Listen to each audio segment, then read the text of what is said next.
देखो भाई, 10th class का जो है ना 6 चैप्टर हम पढ़ रहे हैं कोऑर्डिनेट ज्योमेट्री, वो भी आर डी शर्मा के मैथ में से। और लास्ट टाइम जो है ना हम एक्सरसाइज 6.3 में थे, और उसमें हमने दो ही फॉर्मूले मेन पढ़े हैं भाई, सेक्शन फॉर्मूला और मिड पॉइंट फॉर्मूला। तो याद ही हो गए होंगे, कई बार बता दिए भाई। और उसी को ऊपर बेस क्वेश्चन हम पढ़ रहे हैं, और इस चैप्टर में सब कुछ आपको क्वेश्चन से समझ में आना है भाई। तो क्वेश्चन ही देखो।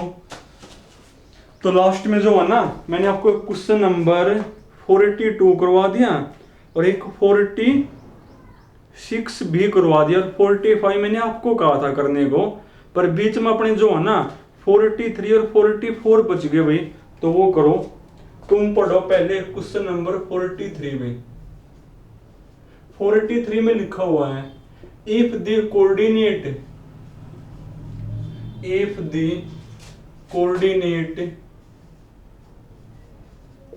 if the coordinate of the midpoint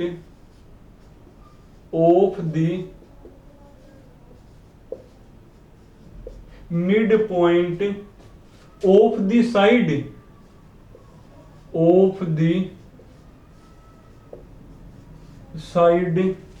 of a triangle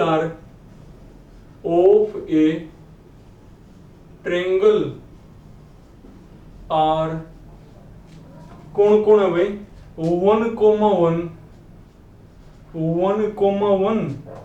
2, -3 2, -3 and 3,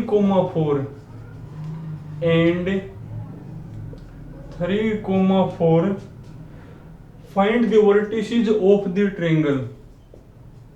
Find the vertices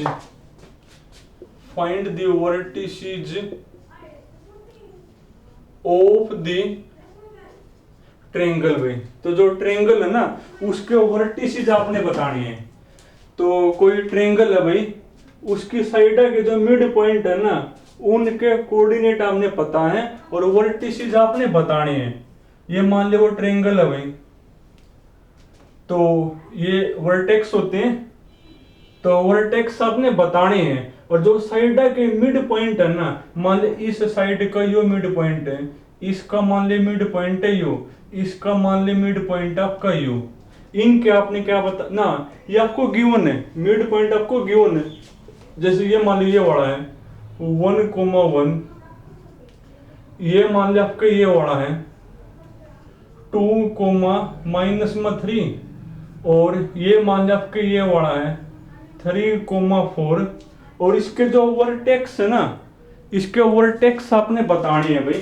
तो सीधी सी बात मानने पड़ेंगे, तो आपने जो है ना मानने पड़ेंगे।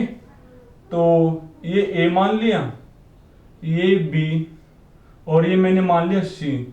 ए के मैंने मान लिया भाई कोऑर्डिनेट है x1 y1, बी के मैंने मान लिए x2 y2, और सी के मैंने मान लिया भाई x3 y3।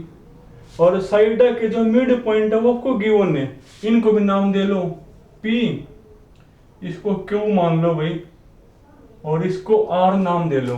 दोबारा फिर देखो, कोई ट्रायंगल है जिसके वर्टेक्स आपने बताने हैं, तो सीधी सी बातें मानने पड़ेंगे। तो वो हमने ये मान लिए, और साइड के जो मिड पॉइंट है वो आपको गिवन है, तो उनको भी मैंने नाम दे लिया P, Q और R। अब अगर मेरे पास ये x1 y1 x2 y2 ये आ जाए, तो समझो मेरे पास कौन आ जाएगा, वर्टेक्स आ जाएंगे। अब देखो आप ये कैसे निकालोगे।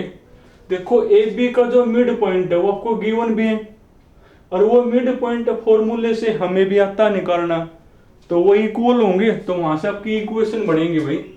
तो सॉल्यूशन तो लिखोगे लेट ए है मेरा भाई x1 y1, एक वर्टेक्स मैंने बी माना है x2 y2, एंड एक को मैंने सी नाम दिया भाई x3 y3। B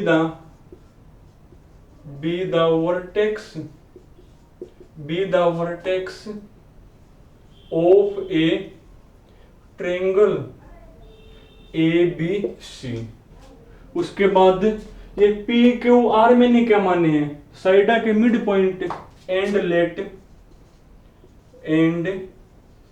late P, P है मेरा भाई 1,1, एक को मैंने क्यू मान लिया,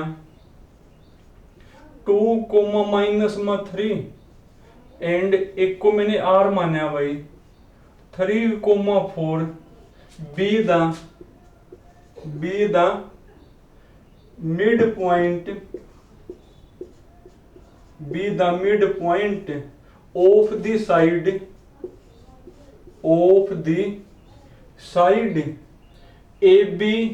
देखो P मैंने किसका माना है, P मैंने ए बी का माना है, और Q मैंने BC का माना है ना, एंड और R मैंने AC का माना है भाई,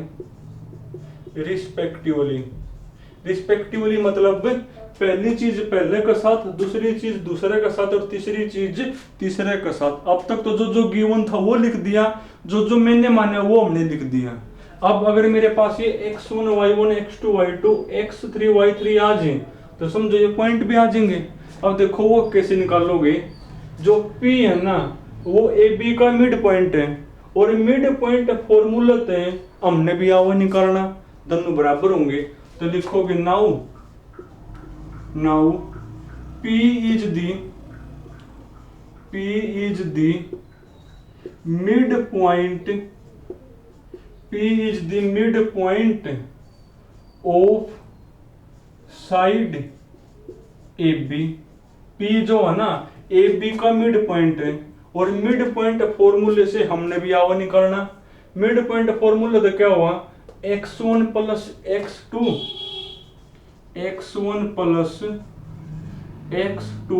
अपॉन में 2 y1 प्लस y2 अपॉन में 2। देखो मिड पॉइंट फॉर्मूले से ए बी का मिड पॉइंट ये बनेगा, पर वो कहा ए बी का मिड पॉइंट तो 1,1 है, तो किसके इक्वल होगा, ये 1,1 के इक्वल होगा। अब देखो भी दो भाई, उसके बाद अगेन अब की बार जो है ना ये 6 अननोन है, 6 अननोन, और 6 अननोन को करने के लिए 6 इक्वेशन चाहिए, और 6 इक्वेशन के लिए 6 कंडीशन, तो वो 6 कंडीशन आपकी यही बनेंगी। अब Q जो है ना वो BC का मिड पॉइंट है, Q इज दी, या फिर तुम यहां से जो है इक्वेशन बना लो पहले, यहां से तुम पहले इक्वेशन से ही बना लो भाई, छोटा बोर्ड है ना अपना थोड़ा सा, तो पहले यहां से इक्वेशन बना लो एक बार।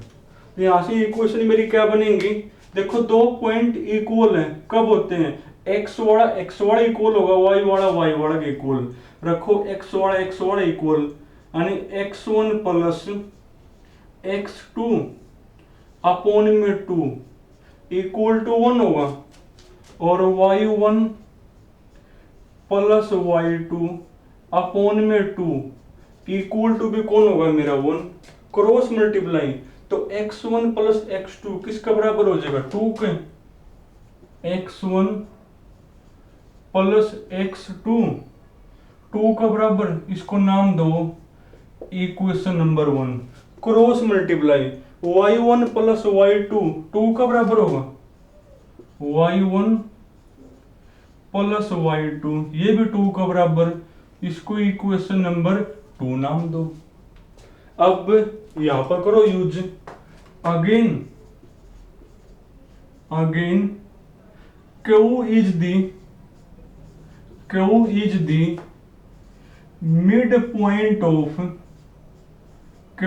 the midpoint of BC, और BC का मिड पॉइंट हमने भी आओ निकालना, अपने वाला कौन होगा, x2 प्लस x3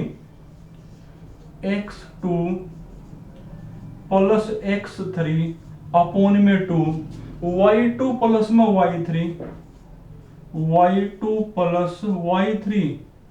अपॉन में 2, और वो कहो BC का मिड पॉइंट यो है, हमने अपने वाला निकाल लिया, वो कहो ये है, तो दोनों बराबर होंगे, इक्वल टू कौन होगा।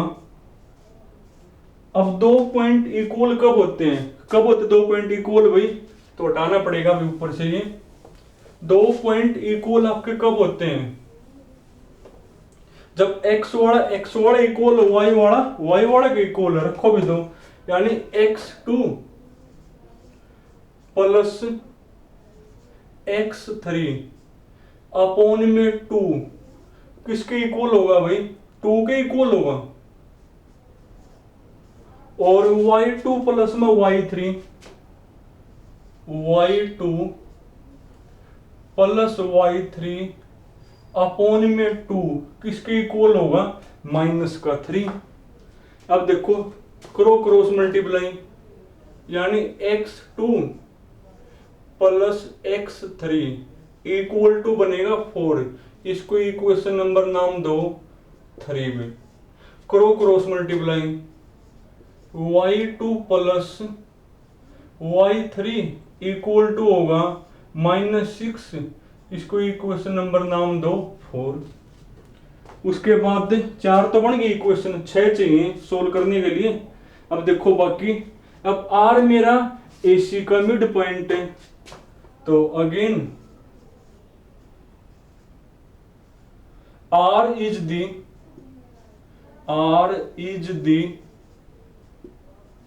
midpoint of AC। R मेरा कौन है भाई? AC का मिड पॉइंट है, और AC का मिड पॉइंट हमने भी आवा निकालना। अपने वाला कौन होगा? x1 plus x3